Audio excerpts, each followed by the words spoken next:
જે કચ્છના ભાગોમાં અને પશ્ચિમ સૌરાષ્ટ્રના ભાગમાં ભારે ગતિવાળો વરસાદ થવાની શક્યતા છે, કારણ કે જે ડીપ ડિપ્રેશનની પ્રેશરની જે સિસ્ટમ બની છે તે લગભગ હજુ કચ્છના ભાગો તરફ છે, એટલે કચ્છના ભાગોમાંથી ભારે વરસાદ કરતાં આ સિસ્ટમ લગભગ 30મી તારીખે અરબી સમુદ્રમાં ખસી જશે. પણ અરબી સમુદ્રમાં ખસીને આ સિસ્ટમ એક ચક્રવાતનું સ્વરૂપ લઈ શકે તેમ છે. જોકે ચક્રવાત કહી ન શકાય, હવામાન ખાતું પુષ્ટિ કરે ત્યારે જ ચક્રવાત કહી શકાય, પણ જેની અસરના કારણે 100 કિલોમીટર કે તેનાથી વધારે પવન ફૂંકાવાની શક્યતા રહેશે.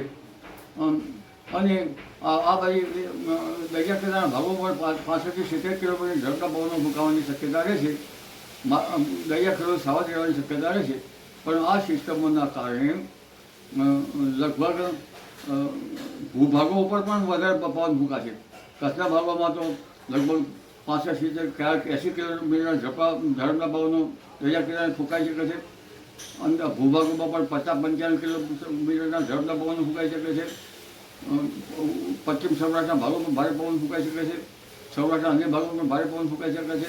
પણ ગુજરાતના ભાગોમાં પણ લગભગ આજકાલના પવનો કેટલાક ભાગોમાં 35-40 કિલોમીટર ઝડપના, કોઈ ભાગમાં 25 કિલોમીટર ઝડપના અને કોઈ ભાગમાં 20 કિલોમીટર ઉપરના ભાગના પવનો ફૂંકાશે, જેના કારણે કૃષિ પાકો ઉપર અસર થવાની શક્યતા છે. કપાસ જેવા કૃષિ પાકો પડી જવાની શક્યતા છે અને બીજા અન્ય ઊંચા પાકો પર પડી જવાની શક્યતા છે. બાગાયતી કેટલાક પાકો જે છે એના પર પણ અસર થશે.